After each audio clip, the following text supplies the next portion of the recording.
ഞാനും നിങ്ങളൊക്കെ മാമോദീസ സ്വീകരിച്ചതല്ലേ? ഏതൊരു പള്ളിയുടെ മുറ്റത്ത് വന്ന് പള്ളിയുടെ മുൻഭാഗത്തെ വാതിലിനരികിലെ പുറത്ത് നിൽക്കുന്നുണ്ടാവും. വികാരിച്ചൻ വന്നൊരു ചോദ്യം ചോദിച്ചു. അപ്പൊ ഞാനും നീയൊക്കെ കൈ കുഞ്ഞായിട്ട് കിടക്കുക, തലവട്ടമ്മയുടെ കയ്യിൽ മരുന്ന് കിടക്കുക. വികാരിച്ചൻ ചോദിച്ച ചോദ്യം എന്താണെന്നറിയാവോ? പാപവും പാപമാർഗങ്ങളും നീ ഉപേക്ഷിക്കുന്നുവോ? നിനക്ക് വേണ്ടി എനിക്ക് വേണ്ടിയാണ് എൻ്റെ തലതൊട്ടപ്പനും തലതൊട്ടമ്മയും പറഞ്ഞത്. ഉപേക്ഷിക്കുന്നു. ആരുപേക്ഷിക്കുന്നു? ഞാൻ. അടുത്ത ചോദ്യം വികാരിച്ചന്റെ സഭയുടെ പേരില്, യേശുവിനെ രക്ഷകനായി സ്വീകരിക്കുന്നുവോ? ഉത്തരം, സ്വീകരിക്കുന്നു. ആര്? ഞാൻ. ഈ രണ്ട് കണ്ടീഷൻ വെച്ച് അകത്ത് കിടത്തിയേക്കണേ. പള്ളിയുടെ അകത്ത് സഭയ്ക്കുള്ളില് രണ്ട് കണ്ടീഷൻ വെച്ചുകൊണ്ട്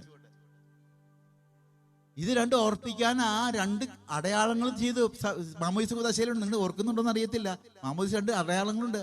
നിന്റെ കുഞ്ഞി കയ്യില് വെള്ളത്തൂവാല പിടിപ്പിച്ചു. വെള്ളത്തൂവാല. പാപവും പാപമാർഗങ്ങളും ഉപേക്ഷിച്ചാൽ നീ എങ്ങനെ ഇരിക്കും? ഈ വെള്ളത്തൂവാല പോലെ പരിശുദ്ധിയുള്ളവനായിരിക്കും, പരിശുദ്ധിയുള്ളവളായിരിക്കും. പിന്നെ നിന്റെ കുഞ്ഞി കയ്യില് ഒരു കത്തിച്ച മെഴുതിരി വികാരിച്ചുകൊണ്ട് പിടിപ്പിച്ചു.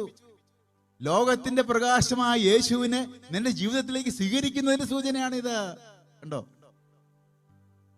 ഞാനും നീയൊക്കെ ഇതൊക്കെ കഴിഞ്ഞു പോന്നിട്ടുള്ള ആൾക്കാരാ. ജൂബിലി വർഷത്തിലൊന്ന് ഇരുന്ന് ആലോചിച്ച് നോക്കും. നല്ലതാ. ഈ തുണിയുടെ അവസ്ഥ എന്താണ്? ഈ തിരിയുടെ അവസ്ഥ എന്താണ്?